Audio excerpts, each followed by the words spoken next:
नहीं होता। वो कहते हैं तहसीलदार में सरकार को पैसा चाहिए।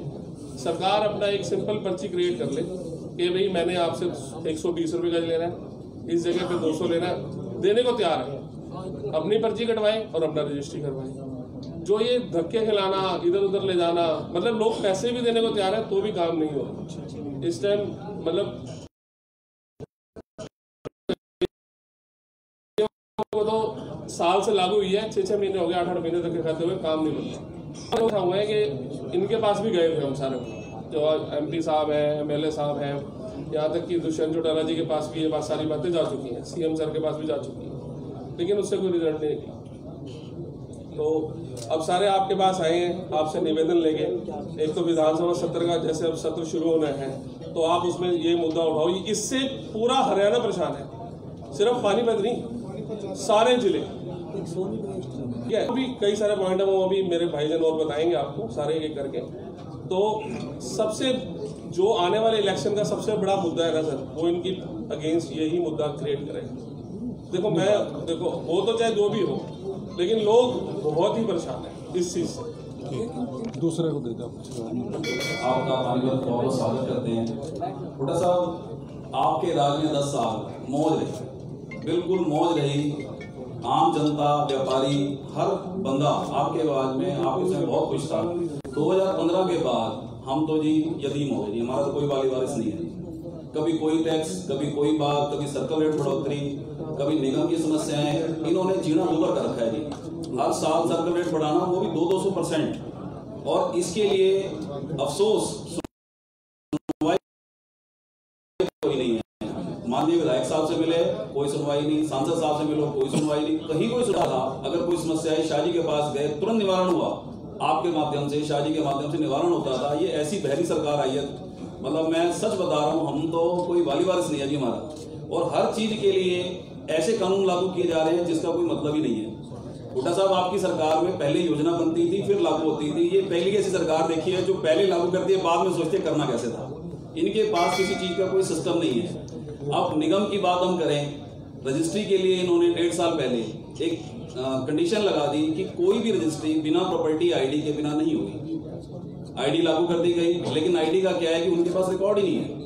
निगम में जब हम जाते हैं शाहजी, वहां पे उनके पास कोई रिकॉर्ड नहीं है। आपके मकान का नंबर है 440L, आप जाके बोले निगम में कि मेरा मकान का नंबर 440L है, मुझे इसकी प्रॉपर्टी ID और प्रॉपर्टी टैक्स बताया जाए, वो आपको बता भी नहीं सकते। They have no data. और फिर उसके बाद की ID जब तक नहीं बनेगी तो रजिस्ट्री नहीं होगी। जिस विभाग के पास अपना रिकॉर्ड ही नहीं है, जो विभाग किसी आदमी के जाने पे उसका प्रॉपर्टी ID नहीं बता सकता, उसका प्रॉपर्टी टैक्स नहीं बता सकता, वो विभाग में कहता है कि जब तक ID नहीं बनेगी तो आपकी रजिस्ट्री नहीं होगी। कैसा अजीब सी बात है, मतलब कोई बात का कोई सिर पैर ही नहीं है। और इसके बाद शाहजी, सबसे बड़ी दुर्भाग्य की बात यह है कि हर डिपार्टमेंट की एक साइट होती है।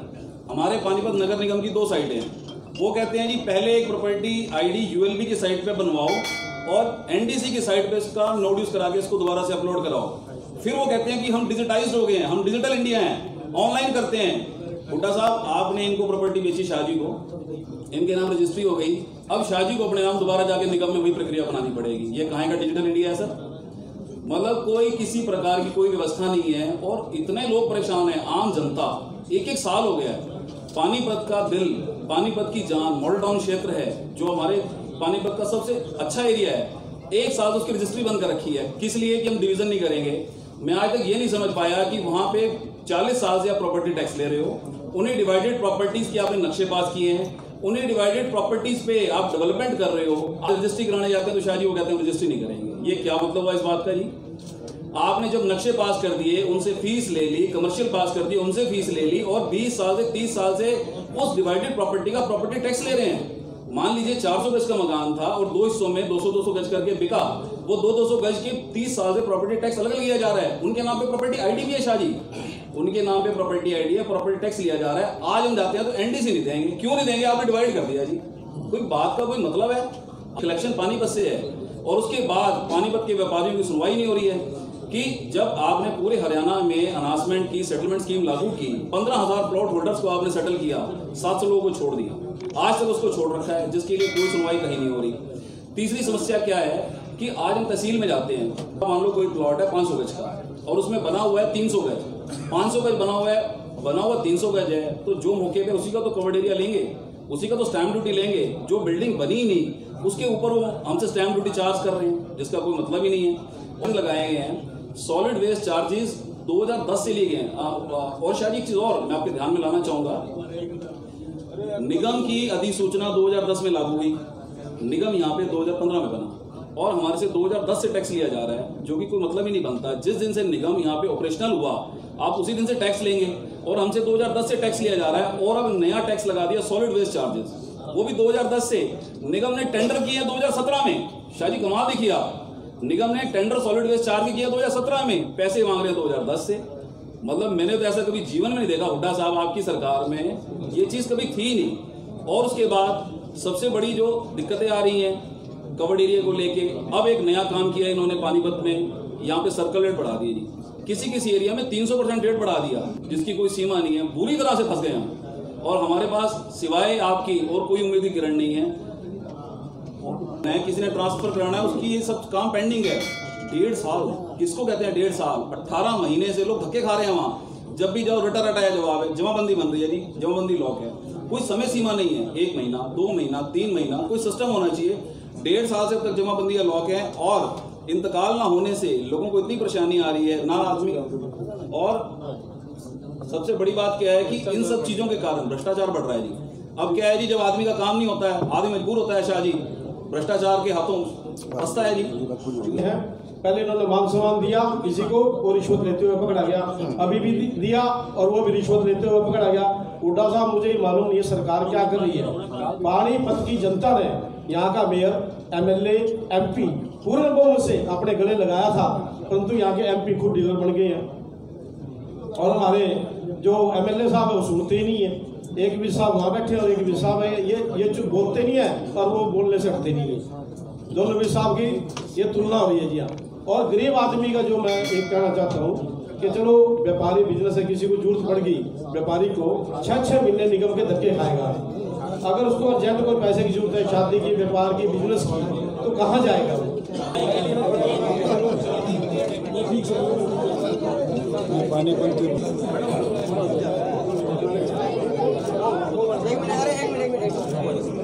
चौधरी भूपेंद्र सिंह हुड्डा जिंदाबाद। हो गया। अरे दूसरे वाले जो है ना,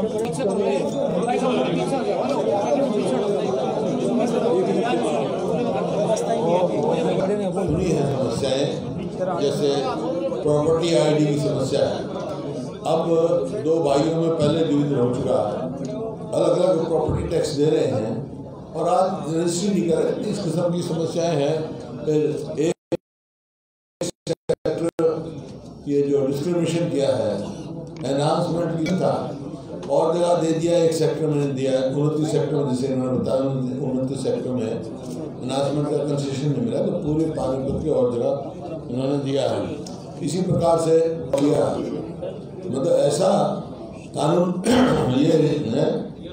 हमारे समय में 150 रुपया प्रति वो उसमें यार फरीदाबाद और गुड़गांव में था गवर्नमेंट चार्जेस, और पानीपत है जैसे यहाँ पर है, यहाँ 50 रुपये था, जो और जिससे कम कमेटी थी उनमें 30 रुपये था। अब ये कलेक्टर रेट का 5% मतलब, और उसके बाद जिस प्रकार से कहीं आया वो उसके अलावा भी कुछ लिख देते हैं, इतने रुपये। देव नगरी चौपट राजा हो रहा है, जैसा हरियाणा में आज मैं कह सकता हूँ देव नगरी चौपट राजा। इतनी जन समस्याएं हैं और ये नहीं, जैसे तो पानीपत की बताई। अब जो ये पहचान पत्र जो है, मैंने असेंबली में भी इसका विरोध किया था कि भाई पहचान पत्र किस लिए बना रहे हैं? जब आधार कार्ड है हमारे पास, तो पहचान पत्र की जब आधार कार्ड सबके पास है, वोटर ID सबके पास है, तो पहचान पत्र किस चीज़ के लिए बना रहे हैं? उससे क्या कितनी कॉम्प्लिकेशन हो रही है गाँव में जैसे लाल जोड़ा ने कहा पहचान पत्र बना लिया, पहचान पत्र में या प्रॉपर्टी ID में एक मकान आ गया एक आदमी के नाम, उसके बच्चे हैं 3, तो क्या करेंगे वो तो एक के नाम जाएगा। बहुत आपस में बहुत इस किस्म का समाज में जो है मतभेद और झगड़े पैदा हो रहे हैं। तो ये जैसे क्योंकि जितने इस 7 साल में 7 साल इस सरकार को हुए, जितने इन्होंने फैसले लिए हैं सब जन विरोधी फैसले लिए हैं। जनहित का कोई फैसला मेरे को नजर नहीं आया, ना कोई ऐसा बजट लेके आए जिससे आदमी का फायदा हो। अब जो प्रदेश 2014 में प्रति व्यक्ति आय में, प्रति व्यक्ति निवेश में पूरे देश में नंबर 1 था, आज बेरोजगारी में मैंने खबर पढ़ी वहाँ जींद में पीएन की 3 पोस्ट थी। 3 पोस्टों के लिए 5000 बच्चों ने अप्लाई किया, जिसमें एमटेक, पोस्ट ग्रेजुएट, एमए, मतलब ऐसे वो हो तो आप अंदाजा लगा सकते हो अनएम्प्लॉयमेंट की कितनी पहुंच गई। जितनी जगह खाली है वो सरकारी नौकरी नहीं, 46,000 तो पोस्ट अकेले टीचर्स की वेकेंट हैं। और जो जिस प्रकार से नौकरी लगी है, डोर की पोल खोल चुकी। HPSC में देखा आपने, पहले सबऑर्डिनेट सर्विसेज कमीशन में देखा, मतलब जैसे पेटम होता है ना, पेटम का कार्ड दो पैसे आ जाएंगे। इसी प्रकार से फलानी पोस्ट के इतने पैसे लगेंगे, इतने तमाशा। नौकरी जो है जैसे परचून की दुकान में परचून बिकता है सामान का, वैसे नौकरियां बिकी जा रही हैं। खर्ची तो बंद है जी, अटैची आ रही है ना भाई, अटैचियाँ चल रही हैं, अटैचियाँ चल रही हैं। तो कोई इस वास्ते कोई भी, चाहे वो कोई वर्ग भी, जैसे अभी सभी सुन रहे थे, कोई वर्ग इस सरकार से संतुष्ट नहीं है। गुड़गांव फरीदाबाद पहले से नगर निगम थी, 7 आपने बनाए थे, कांग्रेस राज में 9 हो गई, 10वां सोनीपत, 11वां मनेसर बना। ज्यादातर नगर निगमों में भ्रष्टाचार है, रोज आती है चीजें, मतलब पटरी पर नहीं है। भ्रष्टाचार नगर निगमों में ही नहीं, पूरे हरियाणा में है। 3 सी हैं चल रही हैं हरियाणा का। आज 7 साल के बाद देखोगे, खास तौर पे ये पिछले 2.5 साल में जब से बीजेपी आ रही है, 3 सी चल रही हैं: कर्जा, करप्शन, क्राइम। हुड्डा साहब, राम रहीम को जो फरलो दी गई, उसके बाद जेट सिक्योरिटी दी गई है, इसके बारे में क्या कहना चाहिए? बीजेपी ने इलेक्शन के लिए किया है ये सारी आप लोग छाप चुके हैं। बाकी जहाँ तक फरलो का सवाल है, फरलो तो एक कैदी का अधिकार होता है, वो किसी का भी रोकना चाहिए। पहले रोका क्यों? ये एक कैदी का अधिकार होता है, इतने साल की जेल काट ले तो इतना फरलो मिल सकता है। पैरोल नहीं है, फरलो अलग चीज़ है, पैरोल अलग। बाकी सिक्योरिटी देना, असेस करना वो सरकार का काम है, लेकिन ये मामला कोर्ट में है, सब जुडिस है, उसके बारे में ज़्यादा नहीं कह सकते। इस बार सर विधानसभा में क्या मुद्दे उठाने वाले हैं? मुद्दे हैं। एक तो हम ये उठाने जा रहे हैं, जो कल फैसला किया राजस्थान सरकार ने, हरियाणा में भी पुरानी पेंशन स्कीम लागू होनी चाहिए। इस बात का हम जोशों से कहेंगे, क्योंकि ये तजर्बा जो 2004 में लागू की गई थी पेंशन नई स्कीम, वो तजर्बा ठीक साबित नहीं हुआ। कर्मचारियों की प्राथमिकता ये है कि पुराना की जाए। दूसरा, 20,000 अभी आशा वर्कर मिली मेरे को, कई आंगनबाड़ी वर्कर मिलती हैं। मैं पूछा तुम्हारी मांग क्या है? भाई हमारी मांग कुछ नहीं, हमारी मांग है जो मुख्यमंत्री जी ने अनाउंस किया था वो लागू करें।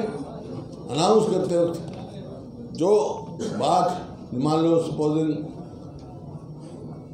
प्राइम मिनिस्टर ने किया, वो पैसा आ रहा है, लेकिन इनका जो हरियाणा का शेयर बढ़ना था वो नहीं बढ़ा रहे। इसी प्रकार से जो कंपनसेशन है, अब कह रहे हैं 10,000 था 12,000, 10,000 12,000 प्रति एकड़ कर दिया। लैंड का जहाँ खराब हो जाती है जमीन, फसल खराब हो जाती है, 12,000। तो इसका मतलब क्या है? सेंट्रल गवर्नमेंट में तो 1.5 गुना कर दिया था, तो उसके हिसाब से तो 15,000 होना चाहिए था, लेकिन हरियाणा गवर्नमेंट अपना शेयर नहीं दे रही। तो हर जगह इस प्रकार की कटौती कर रही है, चाहे वो आंगनबाड़ी हो, चाहे आशा वर्कर हो, चाहे किसान हो, तो ये और भ्रष्टाचार चरम सीमा पर है। अब सबसे बड़ा एक धोखा हरियाणा के जो मूलभूत हरियाणा के वासी हैं, खास तौर पे जो दलित हैं, बैकवर्ड क्लासेस हैं, जिनकी रिजर्वेशन है नौकरियों में हरियाणा में, तो हरियाणा के डोमिसाइल ये जो एक अंडर द गार्ड की 75% हरियाणा के देंगे, उसमें डोमिसाइल जो है 15 साल से घटाकर 5 साल कर दिया। इसका मतलब क्या है, किसको ये इफेक्ट करेगा? जो मूलभूत हरियाणा निवासी हैं, खासतौर पर शेड्यूल कास्ट हैं, शेड्यूल ट्राइब हैं या बैकवर्ड क्लासेस हैं, उनका तो नौकरियों में कंपटीशन हो जाए। नौकरियों की बात छोड़ो भाई, कॉलेज में यूनिवर्सिटी में एडमिशन होता है उनको, उसमें वंचित हो जाएंगे। तो मैंने कहा है कि भाई ये हमने कल भी कहा है और विधानसभा में भी उठाएंगे कि जो मूलभूत हरियाणा वासी हैं उनके अधिकारों पर कुठाराघात हम नहीं होने देंगे। इसी प्रकार से प्रचार पत्र बताया, मैंने ये बताया आपको, तो और बहुत सारे मुद्दे हैं। ये तो उठाए थे हमने, जो डेवलपमेंट टैक्स 5% कर दिया था, वो तो इन्होंने वापस ले लिया, जबकि बजट की इंतजार थी। बजट सेशन डिक्लेयर किया हुआ था, 2 तारीख से बजट सेशन है और वो 5 दिन पहले ये डेवलपमेंट टैक्स लगा रहे हैं।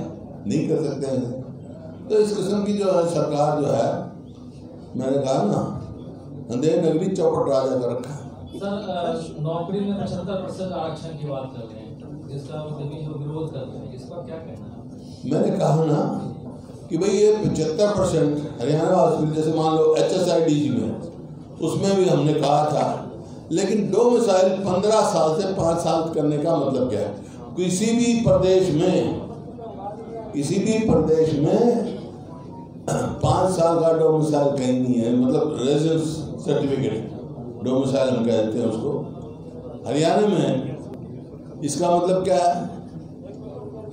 इसका मतलब जो बना रखी है कंडीशन सारी स्टेटों में कि भाई मूल प्रदेशवासी, अब मेरे को वो नहीं है, सब ये देश एक है, कहीं से भी आ सकते हैं, कहीं भी रह सकते हैं, कहीं भी व्यापार कर सकते हैं, कहीं भी नौकरी कर सकते हैं, लेकिन कुछ चीज़ें मूलभूत जो है प्रदेशवासियों का अधिकार होता है, उसके लिए सर्टिफिकेट रेजिडेंस है, उसके ऊपर भी कुठाराघात करने जा रही है।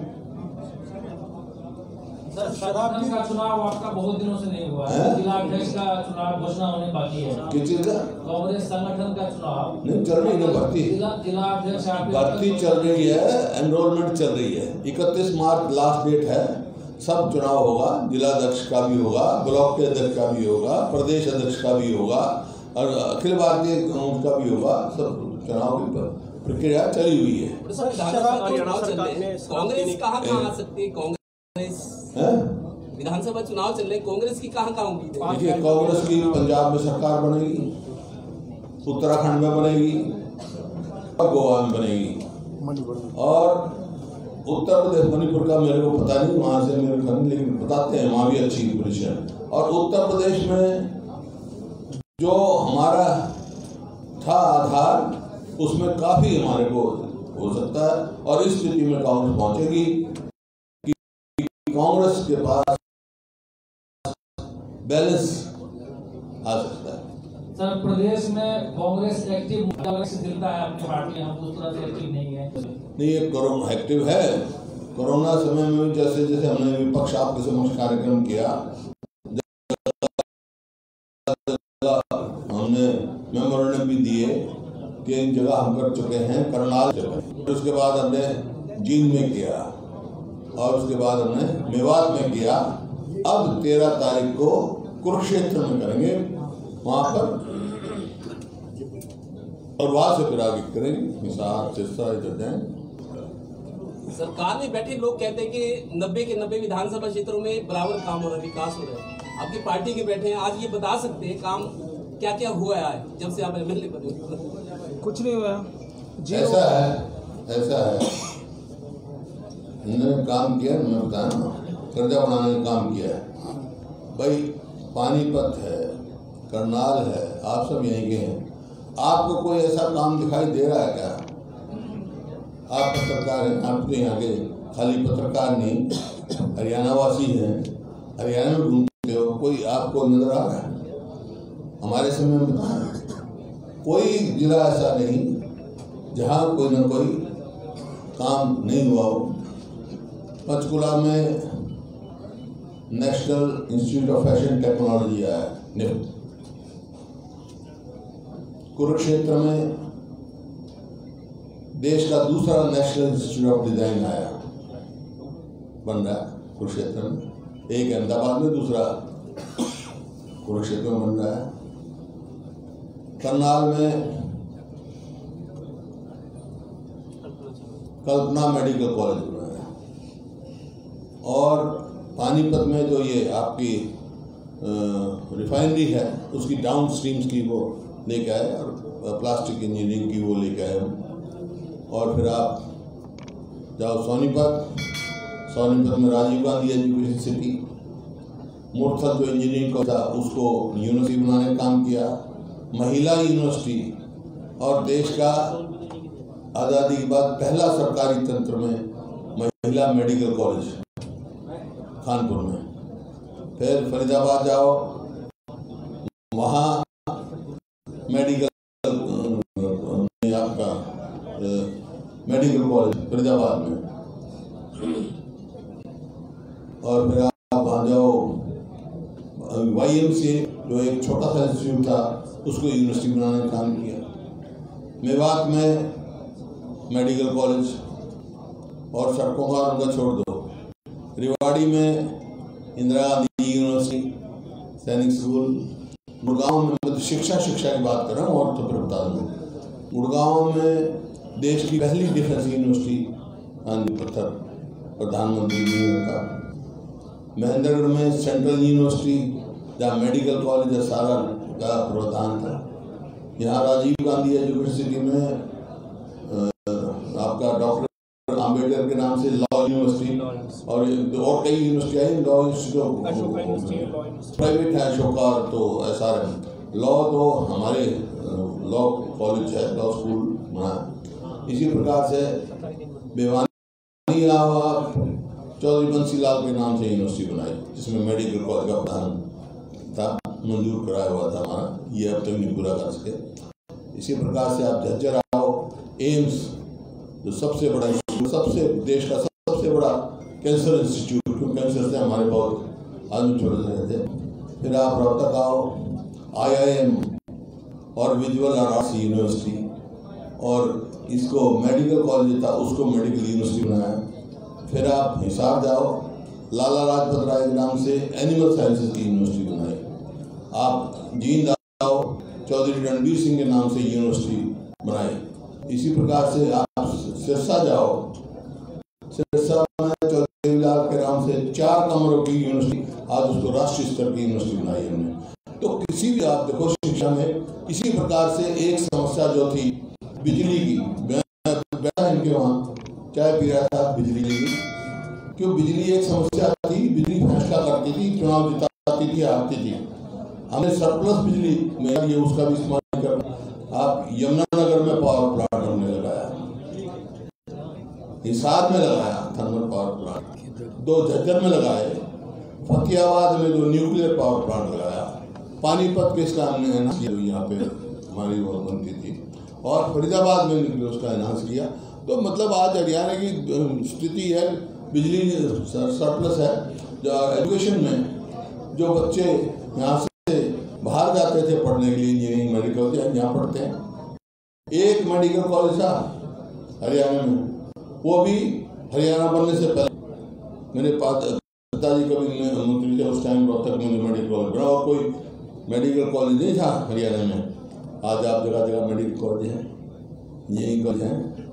आप उस हिसाब से देखो, एक सिरे से दूसरे सिरे तक ये जो सड़कें बन रही हैं सब हमारे समय में बनी हुई। इन्हें तो एक सड़क भी नहीं कहीं बनाई। मेट्रो दिल्ली से भादरगढ़, दिल्ली से गुड़गांव, दिल्ली से बल्लभगढ़, 1 इंच मेट्रो नहीं बनाई तो कर्जा किसी ने लेने भैया? आप बताओ, आप बता रहे हो विकास की, तो 90 के 90 हल्कों में कहाँ से विकास हो गया भाई? कहीं बहुत बड़ी सड़क बनाई हो, कहीं यूनिवर्सिटी बनाई हो, कहीं हो, कोई मेट्रो की एक लाइन लाए हो, कोई रेलवे लाइन लाए हो, और विकास किस चीज़ का नाम होता है? और इंडस्ट्रीज आप देख रहे हैं, पानीपत के सही साथ ही बैठे हैं।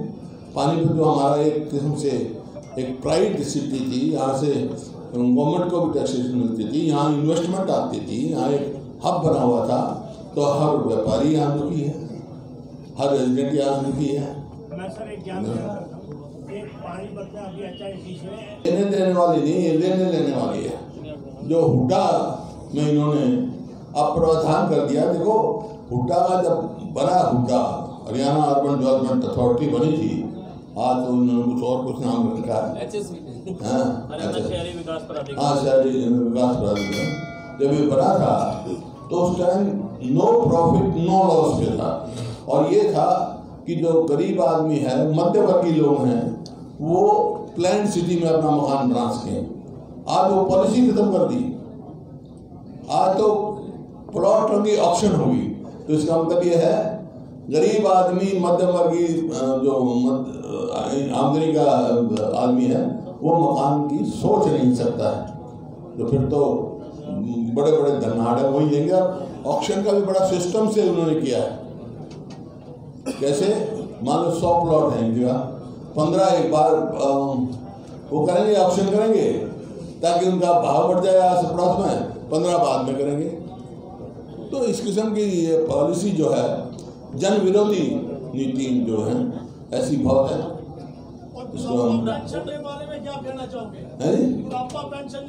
बुढ़ापा पेंशन की जो है, जो कटौती हो रही बात, और जो मैं कह रहा था कि जो डोमिसाइल 15 से 5 तक की कर रहे हैं, इसका मतलब क्या है? इसका मतलब जो मूलभूत हरियाणवी हैं, जिनको 15 साल ज़्यादा हो गए, ये उन पर होगा, वो उनका अधिकार हो जाएगा। 5 साल होते ही उनका भी अधिकार हो जाएगा। जितनी भी सोशल सिक्योरिटीज हमारी, चाहे ओल्ड एज पेंशन है, चाहे विधवा की पेंशन है, चाहे हैंडीकैप है, चाहे प्लॉट अलॉटमेंट की बात है, जैसे अब 3 ने तो बंद कर दिया, जैसे हमने 100 गज के प्लॉट दिए थे गरीब आदमी को। तो जितने भी सोशल सिक्योरिटी है या सोशल रूप में है, उनके ऊपर भी जो मूलभूत हरियाणियों पर कुठाराघात होगा। तो ये पेंशन जो है, ये जो मैंने बताया ना, पहचान पत्र जो है, पहचान पत्र का मतलब ये है पेंशन काटो। जो हजारों बूढ़ों की पेंशन काटी गई है, बुजुर्गों की, और वो कोई ये थोड़ा ही है हमारे समय में कहते भाई, इनके समय तो ये जो है हमारे तो भाई जो बुजुर्ग को भी मिलती थी, उसकी धर्मपत्नी को भी मिलती थी। अब इन दोनों को इनकम जोड़ रहे हैं पेंशन काटने के लिए।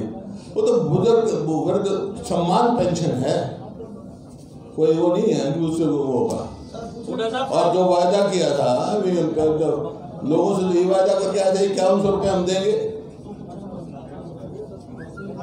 सर आप नो डाउट आप जब मुख्यमंत्री थे बहुत विकास, मैं कांग्रेस में ही हूँ। बता दें, कांग्रेस पूरे उससे उठा रहे हो, जगह जगह साथी है, पंडित कुलदीप शर्मा जी भी गए और जगह गए, हमारा विधायक उठाता है।